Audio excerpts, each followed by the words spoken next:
안녕하세요. 오늘도 서연살롱을 찾아주셔서 감사합니다. 한때 결혼하고 6개월 만에 이혼을 선택했던 여성입니다. 셰익스피어가 이런 말을 했대요. 인간의 본질은 안 바뀐다. 다만 가려질 뿐이다. 저는 이 말에 전적으로 동의해요. 특히 이번에 이혼을 결심하면서 그 말을 뼈저리게 느꼈거든요.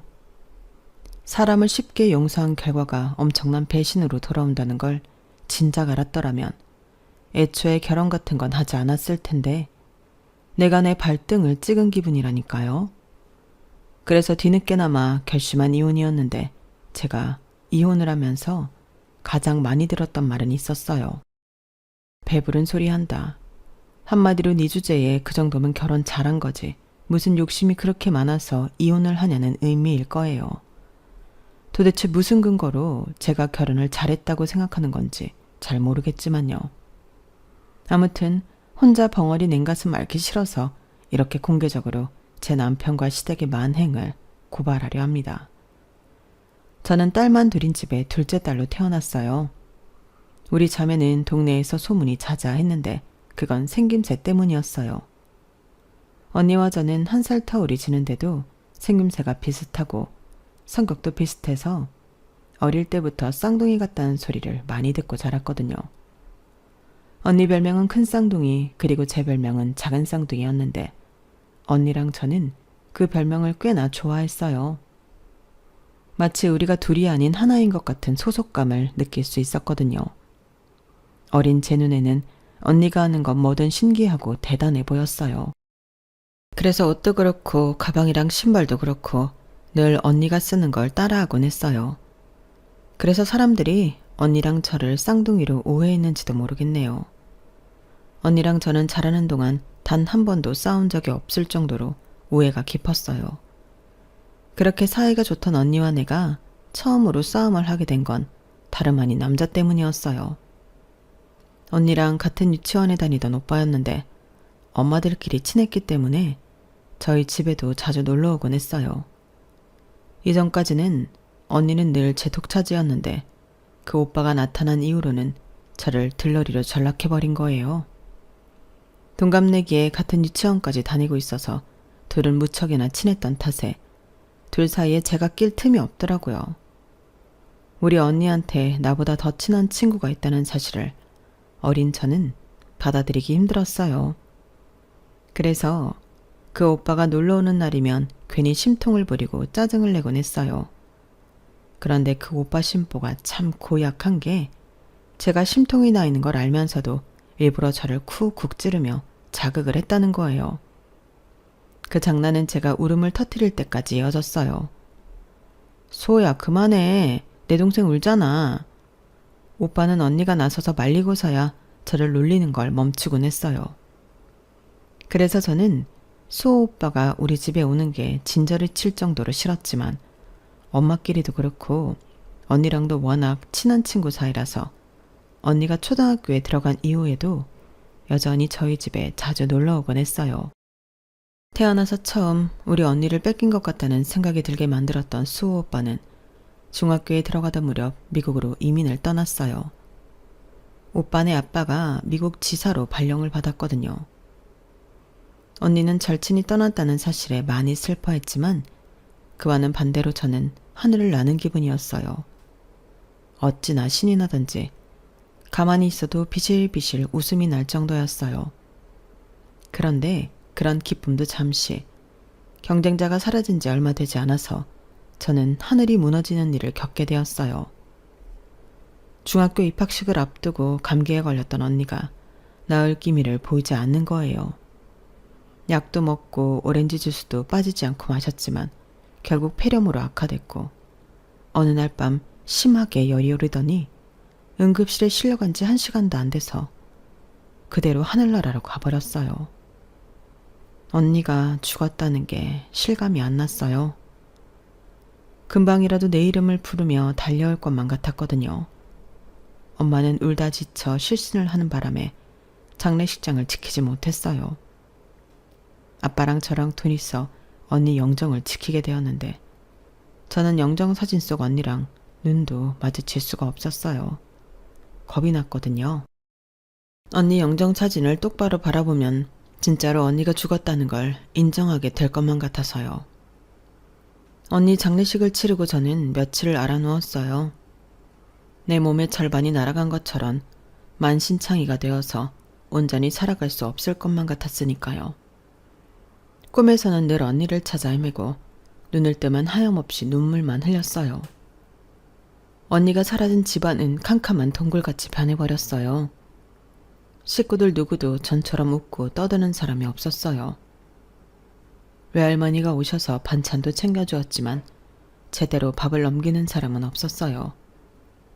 온 가족이 시든 화초처럼 말라 비틀어진 것 같았어요. 언니가 세상을 떠난 그날부터 우리 집에는 웃음이 사라져버렸고 생기 없는 사막처럼 돼버렸어요. 하지만 그게 끝이 아니었어요. 언니의 죽음만으로도 힘든 판에 저는 또 다른 시련을 겪게 되었거든요. 가끔씩 엄마가 저랑 언니를 혼동하는 일이 벌어진 거예요. 저를 끌어안고 언니 이름을 부르며 오열하기도 하고 때로는 저를 귀신이라도 본 듯한 눈으로 바라보며 끌어안고 기뻐서 어쩔 줄 몰라 하기도 했어요. 화정아, 우리 화정이 맞지? 내 딸 화정이 맞는 거지? 엄마가 얼마나 보고 싶었는 줄 알아? 우리 화정이가 보고 싶어서 엄마가 미치는 줄 알았어. 저를 끌어안고 좋아서 어쩔 줄 몰라 하는 엄마를 보니까 내 가슴이 칼로 난도질 당하는 기분이었어요. 한참을 엄마 품에 안겨있던 저는 엄마의 기분을 해치기 싫어서 기어들어가는 목소리로 말을 했어요. 엄마, 나 수정이야. 그러자 엄마는 입가의 미소를 싹 지우고는 마치 제가 더러운 것이라도 되는 양 소스라치며 저를 밀어냈어요. 그리고는 싸늘한 표정으로 방으로 들어가 버리더라고요.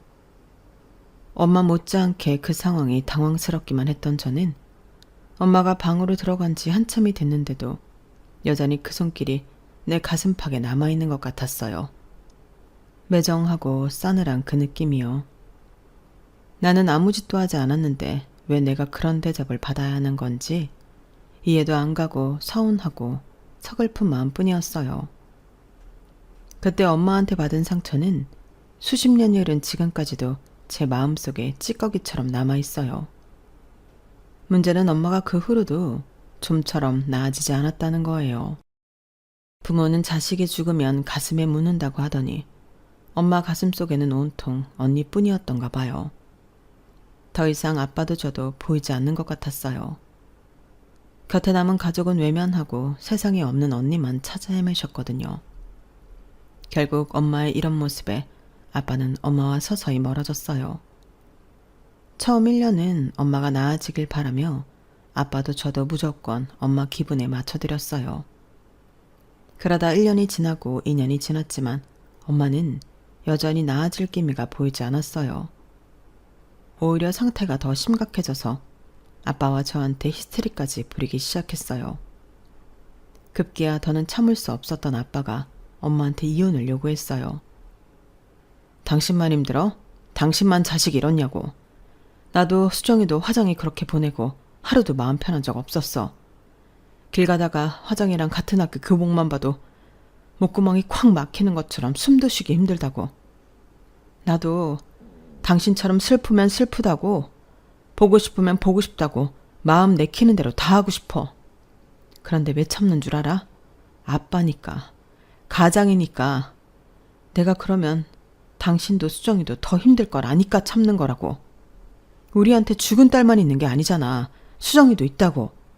지 언니 잃고 어린 게 부모 앞에서 힘든 티 안 내려고 노력하는 게 뻔히 보이는데 부모인 내가 어떻게 티를 내겠어. 당신도 엄마잖아. 남아있는 자식이라도 품고 살 생각을 해야지. 왜 죽은 자식만 붙들고 사느냐고. 나도 이제 지쳤어.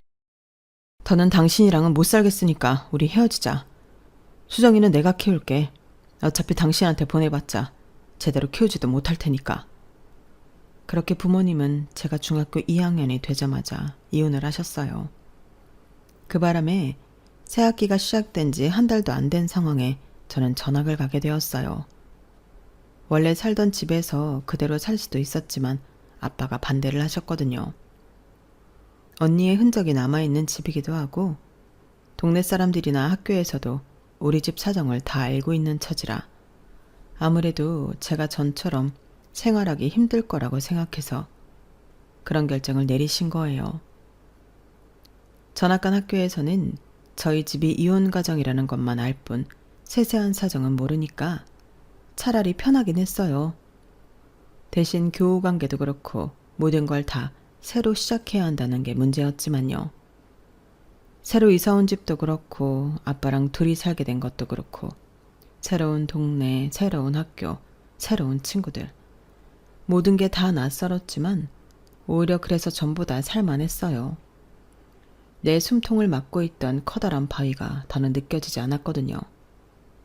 이젠 그냥 다 잊고 나만 생각할 수 있을 것 같았어요. 언니랑 엄마한테 더는 죄책감 느끼지 않고 살고 싶어졌거든요. 아빠가 이혼을 결정한 것도 제가 그러길 바라서였을 거예요. 그래서 길을 쓰고 살기 위해 발버둥을 쳤어요. 그 결과 성적도 많이 오르고 학교에 적응도 금방 할 수 있었어요. 아빠는 언니가 살아있을 때처럼 제게 살갑지는 않으셨지만 그래도 부모로서 최선을 다하려고 노력하시는 것 같았어요. 모르긴 해도 아빠도 나처럼 부단히 노력하고 있다는 걸 알 수 있었거든요. 우리 집은 전보다 많은 게 자유로워졌지만 딱 하나 금기어가 생겼어요. 누가 먼저 그러자고 한 건 아니었지만 아빠도 저도 언니랑 엄마에 대한 얘기는 꺼내지 않게 되었거든요. 비록 단란했던 우리 집은 2년 사이에 산산조각이 나버렸지만 그 안에서도 희망은 있고 살아가야 할 의미가 있다는 걸 알게 됐어요.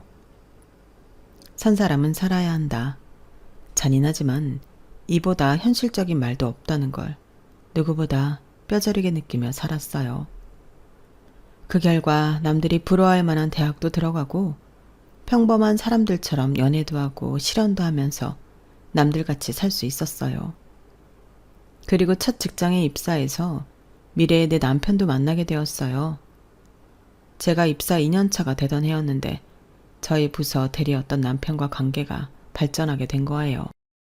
한 직장 같은 부서에 다니고 있어서 서로에 대한 일거수일투족을 알 수 있다는 장점은 있었지만 그와는 비교할 수 없을 만큼 단점이 있었어요. 저희 회사는 사내 연애가 금지된 곳이라서 비밀 연애를 해야 한다는 거였죠. 처음엔 비밀 연애가 스릴도 있고 같은 부서 사람들을 속인다는 거에 은근히 쾌감이 있었어요. 하지만 회사에 있을 때 매 순간 긴장을 해야 한다는 게 너무 피곤하더라고요. 혹시라도 말 한마디 잘못해서 들키면 어쩌나 조마조마해서 어떻게든 남편이랑 어울리지 않으려고 노력했어요. 점심 먹을 때도 일부러 남편을 피하려고 혼자 사무실에서 샌드위치로 때우기도 하고 괜히 다른 부서 사람들이랑 어울려서 먹기도 하고 아무튼 하나하나 얼마나 신경 쓰이고 불편했나 몰라요. 근데 그러던 와중에 생각지도 못한 상황이 벌어진 거예요. 뭐? 임신? 확실한 거야? 테스터로 3번이나 확인했는데 전부 2줄이었어. 내일 반차 내고 병원에 가보려고. 만나는 동안 결혼 얘기가 없었던 건 아니지만 그렇다고 진지하게 결혼 계획을 세웠던 것도 아니었어요. 그저 막연히 우리 결혼하면 저런 집에서 살까? 야외 결혼식도 괜찮지 않을까? 이런 정도의 대화가 고작이었으니까요. 그런 상황에 산부인과에서 임신 진단까지 나오자 남편도 저도 완전 패닉 상태에 빠졌어요. 당장 양가 부모님께 말씀드리는 것도 문제였지만 그보다 회사에 이 사실이 알려지면 분명 권고사직을 당할 게 뻔하다는 거였어요. 방법은 회사에 비밀로 하고 결혼식을 올리는 것 뿐이었는데 남편이 그건 극구 반대를 하더라고요. 결혼식 올리려면 휴가를 받아야 하는데 회사에는 뭐라고 하고 휴가를 받겠어? 역시 결혼식은 무리야. 차라리 결혼식은 애 낳고 나중에 하는 걸로 하는 게 나아. 그보다는 둘 중에 누가 이직을 하느냐를 정하는 게 우선일 것 같아. 자기도 알다시피 내 연차에 이직을 하는 건 자리를 구하기도 쉽지 않고 이직을 한다 해도 메리트가 없어. 그래서 말인데 자기가 이직을 하면 안 될까? 대리직급은 티오도 많고 아무래도 회사에 적응하는 것도 훨씬 낫잖아. 남편 말이 틀린 건 아니지만 그래도 임신까지 한 채로 다른 회사로 이직을 하는 게 선뜻 내키진 않았어요. 현재 임신 4주차라서 몇 달 사람들 눈을 속일 수는 있겠지만 그래도 6개월 차를 넘어서면 더는 불러진 배를 가릴 수가 없기 때문에 감출래야 감출 수가 없거든요. 그러니 최대한 시간을 끈다 해도 5개월 남짓밖에는 안 된다는 소리였어요. 생각해보세요. 세상에 어느 회사가 새로 입사한 지 몇 달 만에 임신했다고 출산휴가 달라는 여직원을 반기겠어요. 하지만 남편이 저보다 직급도 높고 상대적으로 월급도 많아서 둘 중 하나가 직장을 포기한다면 그건 나여야 한다는 걸 알기에 제가 이직을 하기로 했어요. 이게 나중에 어떤 결과를 몰고 올지 알지 못한 채 말이죠. 새 직장에 미안하지만 결혼 예정이라거나 출산 예정이라는 건 비밀로 하고 출근을 시작했어요. 새 직장에 적응을 해야 했기 때문에 신경 쓸 일도 많고 임신으로 몸 상태가 엉망이 된 터라 하루하루가 버겁고 힘들었어요. 그래도 남편과의 결혼을 위해 그리고 앞으로 태어날 내 아이를 위해 참고 다녔어요. 임신 사실을 알고는 양가 부모님께 임신 소식을 알렸는데 양쪽 부모님의 반응은 정반대였어요. 저희 아빠는 황당해 하시기는 했지만 그래도 이미 애까지 가진 상황이니 결혼을 당연하게 받아들이신 것과는 달리 시댁은 의외의 반응을 보였어요. 임신했다고 해서 꼭 결혼할 필요가 있을까? 잘들 생각해보고 결정해. 괜히 애 때문에 등 떠밀려 결혼했다가 사니 못 사니 하지 말고 정 안 되면 수술을 하는 방법도 있으니까. 시어머니 말씀을 들어보니 대놓고 결혼을 반대하는 건 아니었지만 내용은 애 지우고 결혼할 생각 말라는 경고 같았어요.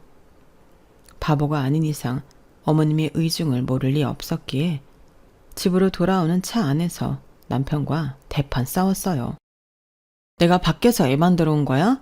아니잖아. 당신 아들 아이이기도 한데 어떻게 말을 그렇게 하셔? 수정아, 우리 엄마가 뭐라 그랬다고 이렇게 화를 내.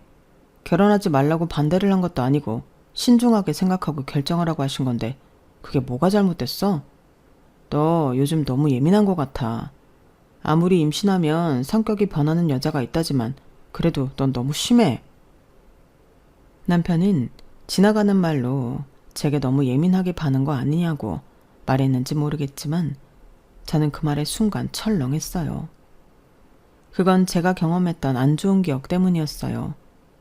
언니가 세상을 떠나고 엄마가 조금씩 변하기 시작했을 때 저희 부모님은 자주 말다툼을 하셨는데요. 그때 아빠가 엄마한테 가장 많이 했던 말이 바로 예민하다는 거였어요. 무슨 말만 하면 정색을 하며 꼬투리를 잡고 발악을 하니까 아빠가 말을 걸기 힘들다고 푸념하며 하셨던 말이었죠. 그 후로도 엄마의 예민함은 점점 더 심해졌고 결국엔 앞에서 말씀드린 것과 같은 상황이 되어버렸어요. 그래서 제게는 예민하다는 말이 일종의 공포처럼 다가왔어요. 내가 엄마를 닮아 우리 가정을 파괴할지 모른다는 두려움으로 말이에요. 아빠와 이혼을 하고 정신과 치료를 받으며 요양원에 계시는 엄마를 떠올릴 때마다 혹시 나도 엄마처럼 될지 모른다는 공포심이 이번 일로 또다시 수면 위로 올라와 저를 괴롭혔어요. 그래서 내 잘못이 아님에도 불구하고 움츠러들기 시작했어요. 시어머니께서 수술 얘기를 꺼낸 뒤로 남편도 살짝 흔들리는 눈치였어요. 말로는 남들 앞에서 축복받는 결혼식이 낫지 않겠냐며 지금 이런 식으로 결혼을 하면 식도 당장 올릴 수 없고 아이를 낳을 때 출산 휴가를 받아야 하는 저로서는 회사에 안 좋은 이미지를 줄 수밖에 없다고 했지만 그게 결혼을 미루려는 진심인지 아니면 다른 의도가 있는 건지 잘 모르겠더라고요. 그런데 지금까지 별말 없으시던 저희 아빠가 이 문제를 두고 강경하게 나오셨어요. 성인이라면 응당 자신이 벌인 일에 대해 책임을 질 줄 알아야 하네. 내 딸은 잘 다니던 직장도 버리고 전보다 못한 곳에서 새롭게 시작을 하고 있는데 자네는 뭐 하고 있는 건가? 아이는 둘이 만들었는데 설마 내 딸한테만 모든 책임을 떠넘기고 자네 어머니 뒤에 숨으려는 건 아니겠지? 아닙니다. 저도 나름대로 노력하고 있습니다. 그 노력이라는 게 시한을 넘기면 아무짝에도 소용없게 되는 걸세. 지금 내 말은 충고가 아니라 딸 가진 아버지로서 마지막 경고를 하는 거야. 석 달 안에 시골리고 혼인신고하게. 더는 안 기다려. 결국 아빠의 강경한 입장 때문이었는지 남편과 시댁에서도 더는 결혼을 미루려는 시도를 할 수 없었어요.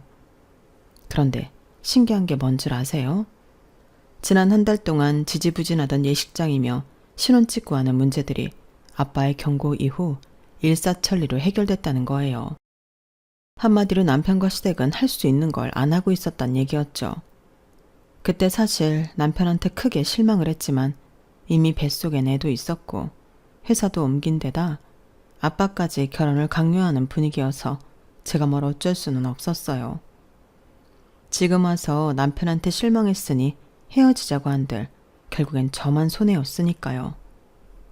그렇게 첫 발걸음부터 삐걱대던 결혼은 마지막 순간까지도 문제의 연속이었어요. 입사하고 몇 달 안 됐는데 결혼한다고 청첩장을 돌리자 사무실 사람들이 대놓고 말은 안 해도 뒤에서 엄청 욕을 하는 것 같더라고요. 거기다 임신 사실까지 털어놓은 상태여서 욕바지가 되는 건 당연한 일이었어요. 저 같아도 새로 들어온 직원이 그런 식의 행동을 했다면 욕을 했을 테니까요. 그런데 이런 와중에도 시어머니는 예단 문제로 트집을 잡더라고요. 상황이 상황인데 정말 중요한 것 빼고는 약식으로 할 수도 있는 거잖아요. 그런데 당신이 챙길 건 하나도 빠짐없이 다 챙기려 드는 게 너무 속물 같아 보였어요. 솔직히 예단할 돈을 집 구하는데 보태면 전세 보증금으로라도 남게 되는 돈이잖아요. 그래서 가급적이면 신혼집 구하는데 보태겠다고 하는데도 어머님은 막무가내셨어요. 집은 월세로 하더라도 당신이 요구한 예단은 빠짐없이 챙기라는 말에 정말 할 말을 잃게 되더라고요. 웃기는 건 어머님이 원하시는 예단 목록이었어요. 밍크코트의 명품백, 고급 피부관리샵, 연간 회원권까지.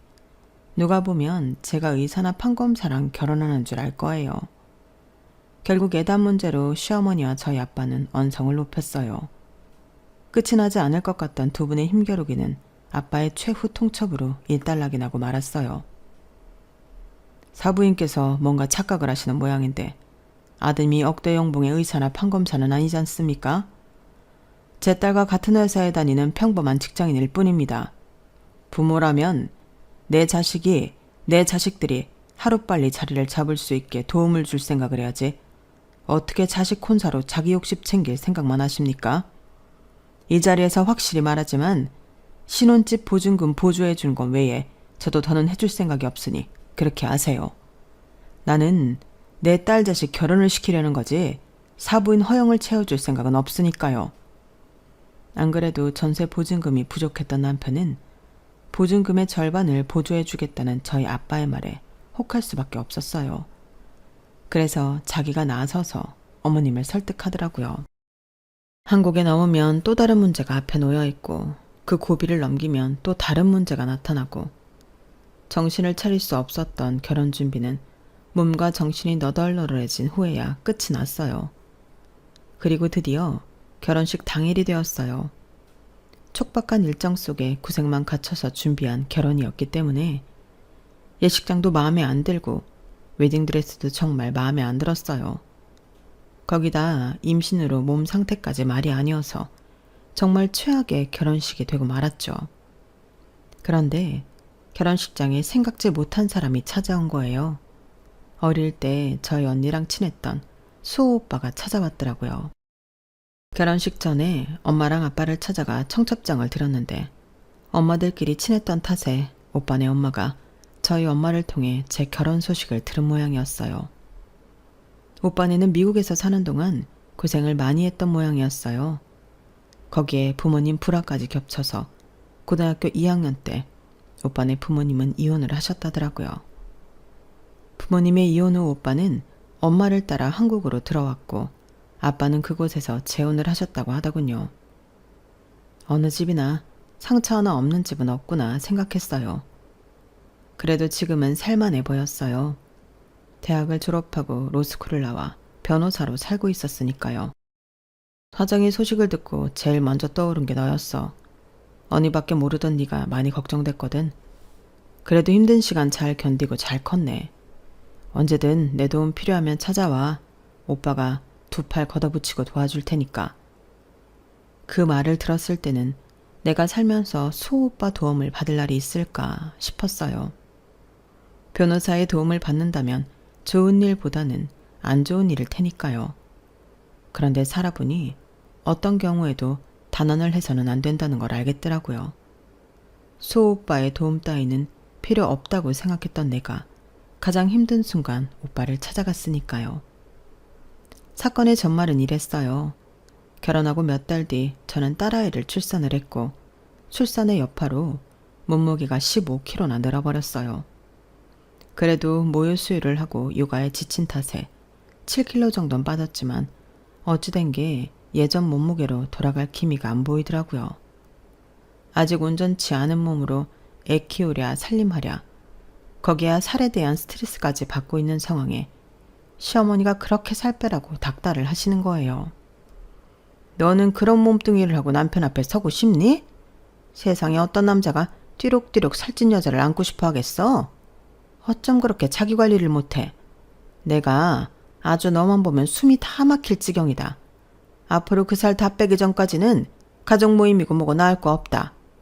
네 시누이 결혼도 얼마 안 남았는데 너 때문에 예비사위 보기 창피하니까 살 빼기 전엔 우리 애 결혼식에도 올 생각 마. 어떻게 사람이 이럴 수가 있어요? 제가 무턱대고 많이 먹어서 찐 살인가요? 어머님도 자식을 둘이나 낳았으니 잘 아실 텐데도 정말 너무하더라고요. 결국 시누이 상견례 때도 저는 어머님의 반대로 참석도 못하고 집에 있었어요. 딱히 시누이 상견례에 가고 싶었던 건 아니지만 그래도 살쪄서 창피하니 오지 말라고 해서 못 간 상황인지라 자존심이 상해서 눈물이 다 나더라고요. 그래서 무슨 일이 있어도 시누이 결혼식 전에 살을 쫙 빼겠다고 결심했어요. 육아와 집안일의 강도가 높아서 돌아서면 허기지는 상황이었음에도 식사량을 확 줄였고 그로 인해 빈혈이 생기는데도 무리하게 다이어트를 이어갔어요. 그렇게 2달이 지나자 임신으로 늘었던 체중보다 5kg나 더 빠졌더라고요. 이젠 전에 입던 옷도 헐렁하게 입을 수 있을 정도였어요. 어차피 회사에 복귀도 해야 하니 이래저래 잘 됐다 싶었죠. 그런데 기쁨도 잠시. 시누이를 통해 뜻밖의 사실을 알게 된 거예요. 시누이가 결혼 준비를 하면서 얘랑이랑 싸웠다며 낮 시간에 하소연을 하러 저희 집에 왔었는데 한참 얘랑 흉을 보던 중에 실수로 이런 말이 나온 거예요. 이렇게 이기적인 인간인 줄 몰랐다니까요. 자기가 결혼 비용 좀 더 낸다고 얼마나 생색을 내나 몰라요. 게다가 어제는 오랜만에 대창 먹으러 가서 뭐라는 줄 알아요? 살찌니까 그만 먹으래요. 그 몸으로 웨딩드레스가 들어가겠냐고요. 이게 결혼할 여자한테 할 말이에요? 이놈의 인간 벌써부터 이러는 걸 보면 안 봐도 뻔해. 우리 오빠처럼 아내가 임신하면 살찐 여자 꼴 보기 싫다고 딴 여자랑 바람 피울 인간이라고요? 그 말에 시누이도 저도 순간 멈칫했어요. 그러니까 시누이 말에 따르면 내가 임신 기간 동안 내 남편이 바람을 피웠단 얘기잖아요. 시누이는 말을 다 뱉고 나서야 자기가 무슨 짓을 벌였는지 깨달았는지 얼굴이 사색이 돼버렸어요. 올케 언니. 그러니까 내 말은 그게 아니라 우리 오빠가 아니라 내가 아는 오빠가 그랬다는 거예요. 절대 우리 오빠가 그런 게 아니에요. 신우이는 어떻게든 상황을 무마해 보려고 발버둥을 쳤지만 이미 때는 늦었어요. 아가씨, 됐으니까 하던 얘기나 계속 해봐요. 그이가 누구랑 언제부터 바람을 피웠다는 거예요? 오빠랑 어머님한테는 비밀로 해줄 테니까 얘기해요. 안 그러면 이 자리에 그이 불러서 삼자대면 할 거니까. 겁에 질린 시누이는 결국 모든 사실을 이실직고했어요. 남편의 불륜 상대는 다름 아닌 직장 후배라고 하더군요. 그것도 제가 직접 일을 가르친 후배였어요. 남편이 제 임신 사실을 알고 그렇게 저를 회사에서 나가게 하려고 했던 게 바로 그런 이유였던 거예요. 그때 이미 남편은 양다리를 걸치고 있었거든요. 그런데 더 저를 화나게 했던 건 이런 사실을 어머님도 알고 있었다는 거였어요. 어머님이 저희 결혼에 대해 회의적이었던 것도 제가 아닌 그 여자를 며느리로 드리고 싶어서 그랬던 거더라고요. 그 여자 아버지가 그 회사 전무인데 아무래도 돈 있는 집 며느리를 드리고 싶었던 거예요. 그럼에도 끝까지 결혼을 반대할 수 없었던 건 저희 아빠의 강경한 태도 때문이었어요. 당시 저희 아빠는 내 딸을 책임지지 않으면 네 인생도 같이 개박살 내주겠다는 식이었거든요. 그렇게 되면 전무 딸과의 결혼이 문제가 아니라 회사에서도 쫓겨날 상황이 되니 최선보다는 차선을 선택했던 거죠. 제가 출산을 하고 육아와 집안일로 그렇게 버거워하는데도 남편은 회사 일을 핑계로 늘 밤늦게야 들어왔어요. 게다가 툭하면 출장까지 생겨서 2박 3일씩 집을 비우는 날도 많았고요. 지금 와서 보니 그게 다 외도를 위해 개수작을 부린 것 같지만요. 올케 언니, 정말 오빠랑 엄마한테는 비밀로 해야 돼요. 안 그럼 저 죽어요. 그리고 기왕 이렇게 된 거 솔직하게 다 말할게요. 엄마가 언니 괴롭히는 거예요. 그거 오빠랑 이혼시키려고 그러는 거예요. 언니 내보내고 예림 언니를 며느리로 드리려고 하더라고요. 언니가 살 안 뺐으면 내 결혼식에도 언니 대신 예림이 언니가 참석하게 됐을 거예요. 우리 엄마지만 왜 그러는지 나도 모르겠어요. 아니, 손녀딸까지 낳은 며느리가 버젓이 있는데 어떻게 그런 생각을 해요? 내가 엄마 딸이긴 하지만 정말 우리 엄마 같은 시어머니 만날까봐 무섭다니까요. 철없는 시누이 덕분에 아직 일어나지 않은 시어머니의 계획까지 알아버린 저는 이대로 가만히 있을 수가 없었어요. 앞으로도 어머님은 무슨 핑계를 대서라도 저를 내쫓으려고 할 게 뻔했으니까요. 가만히 앉아서 당하느니 선제 공격을 하는 게 낫겠다 생각했어요. 그래서 시누이가 돌아간 뒤 수호 오빠한테 전화했어요. 아무래도 이런 일엔 변호사만큼 상황 정리를 잘할 사람이 없다고 생각했거든요. 제 상황을 전해 들은 오빠는 저만큼이나 엄청 화를 내더라고요. 그래서 이혼할 결심은 선 거야? 일단 이혼을 할 건지 아닌지부터 결정해야 계획을 짤 수가 있어. 너 어떻게 할 거야? 설마 이런 놈이랑 같이 살 생각은 아닌 거지? 무슨 소리야. 난 이 인간 절대 용서 못해. 내가 받은 상처에 10배, 100배로 돌려주고 싶다고. 그렇게 저는 이혼을 전제로 남편에 대한 복수를 준비했어요. 먼저 남편이 출장을 떠났던 날과 남편의 카드 내역서를 비교해 그 인간이 그 시기에 서울에 있었다는 걸 밝혀냈고, 사무장님의 도움을 받아서 남편이 내연녀와 외도를 하는 사진을 모았어요. 그 밖에도 전 직장 동료들을 통해 두 사람의 스케줄을 체크하고 뒤를 밟기도 했고요. 제게 필요한 충분한 자료가 다 모이자 본격적으로 법적 소송에 돌입했어요. 생각 같아선 회사의 두 사람이 불륜을 저지른 걸 회사 사람들한테 떠벌리고 싶었지만 그렇게 되면 오히려 제가 가해자가 되어 법적 제재를 받게 되더라고요. 그래서 수호 오빠가 생각한 건 월급 차압이었어요. 남편과 상간녀 직장에 급여 채권을 압류하는 형식으로 두 사람이 불륜을 저질렀다는 걸 간접적으로 알린 셈이었죠. 그러자 금세 반응이 오더라고요. 상간녀의 아빠가 그 회사 전무라서 이런 사실이 귀에 들어가면 남편은 그 바닥에서 완전 아웃이거든요. 아주 발등에 불 떨어진 놈 마냥 회사 일도 내팽개치고 집으로 달려왔어요. 여보, 나 좀 살려줘. 내가 죽을 죄를 졌으니까 제발 압류 좀 풀어줘. 당신이 하라는 대로 뭐든 할 테니까 제발. 내가 왜? 넌 네 새끼가 뱃속에 있을 때부터 아무런 자책 없이 바람 피운 놈인데 내가 왜 그런 개새끼를 위해서 기껏 돈 들여 압류해 놓은 걸 풀어줘야 되는데? 싫어. 너나 그년이나 망실살 제대로 뻗칠 때까지 그대로 둘 거야. 전무님 아시면 아주 볼만하겠다. 애지중지하는 외동딸을 어디서 굴러먹던 개뼈다귀 같은 게 상간녀로 만들었으니 말이야. 아, 이참에 너랑 그년이랑 전무님까지 손잡고 퇴사하면 되겠네. 아내랑 자식 두고 바람핀 놈이랑 결혼한 사실을 알면서도 네 놈이랑 놀아난 년이랑 딸 자식 교육 잘못 시킨 전무님까지 아주 볼만하겠는걸? 난 목에 칼이 들어와도 압류 안 풀어줄 거니까 내 앞에 더러운 이 쌍판 들이밀지 마. 구역질 낼 것 같아. 아, 그리고 니네 엄마한테도 전해. 괜한 남의 집 딸 괴롭힐 생각 말고 당신 아들 새끼 교육이나 잘 시키라고. 어떻게 엄마가 돼서는 바람난 아들 불륜을 돕고 나서니? 그러다 당신 딸 인생 개박살나면 그땐 어쩌시려고. 너랑 니네 엄마 우리 아빠 앞에서 무릎 꿇고 빌지 않으면 나 네 여동생 결혼식장에 가서 전단지 뿌릴 거야. 너랑 니네 엄마가 나한테 한 짓들 사진까지 첨부해서 말이야. 혹시 법적 처벌 운운하면서 못 오게 할 생각이라면 일찌감치 집어치우셔. 나 너한테 위자료 받아서 그 벌금 내면 그만이거든. 그러니까 여기서 질척거리지 말고 당장 니네 엄마한테 가서 전하라고. 서슬이 퍼렇게 악을 쓰는 내 앞에서 질질 짜던 남편은 그 길로 본가로 달려갔어요. 그리고 다음날 남편과 시어머니는 저희 아빠를 찾아가 무릎을 꿇고 싹싹 빌었어요. 어떻게든 전무님 모르게 일을 처리할 생각에 아주 전자동 로봇처럼 빠릿빠릿하게 움직이더라고요. 정작 저는 압류를 풀어주겠다고 한 적이 없는데 말이죠. 저는 수호 오빠를 제 전담 변호사로 내세워서 이혼 소송을 진행했어요. 양육권과 친권을 모조리 뺏어오고 남편과 내 언니한테서 위자료도 따로 받았어요. 집을 구할 때 제가 냈던 절반의 위자료까지 포함해 결국엔 남편은 몸만 빼서 본가로 들어가게 되었어요. 그 와중에도 시어머니는 돈 많은 집 딸이랑 재혼시키면 된다는 헛된 꿈에 부풀어 있었던가 봐요.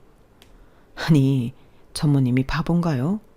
자기 딸 꼬셔서 바람 피운 것도 모자라 회사에 쪽팔리게 소문까지 다 나게 만든 놈을 사위로 받아들이게요. 게다가 가진 것도 없고 한번 갔다 온 이혼남을요? 말도 안 되죠. 예전 동료를 통해 들어보니 전무님이 앞장서서 제 남편을 잘랐다고 하더라고요. 그 딸 역시 퇴사시키곤 미국으로 보내버렸고요. 그걸로는 분이 안 풀렸는지 남편이 다른 회사에 취직을 못하도록 각 회사 인사과에 이미 손을 써놨다고 하니 남편은 완전 뭐 된 거죠. 남편이 회사에서 잘리고 얼마 뒤 코로나로 인해 세계 모든 경제가 마비됐고 남편은 그 여파로 한동안 취직도 못하고 어머님 집에서 백수를 지냈어요. 지 꼴리는 대로 살다가 인생을 스스로 똥통에 쳐넣은 꼴이죠 뭐. 그리고 저는 코로나가 종식되고 이듬해 재혼을 했어요. 누구랑 했냐면요. 제 이혼 소송을 맡아주었던 수호 오빠랑 했어요. 오빠 하다가 아빠 된다더니 정말 그렇게 됐지 뭐예요. 우리 딸도 갓난아기 때부터 수호 오빠를 봐와서 그런가 제 친아빠로 알고 있어서 그 문제에 대해 어떤 게 딸아이를 위해 좋을지 아직은 판단이 안 서거든요. 그래서 당장 지금은 우리 가족한테 주어진 오늘의 행복에 집중하며 살 생각입니다. 혹시라도 우리 가정에 불행이 닥친다면 행복했던 시절을 떠올리며 이겨나갈 수 있도록 말이에요. 지금까지 제 사연을 들어주셔서 감사합니다. 여러분의 가정에도 행복과 사랑이 넘치기를 바랍니다.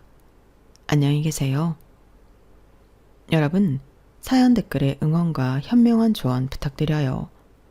좋아요와 구독은 저에게 큰 힘이 됩니다. 오늘도 좋은 일 가득하세요.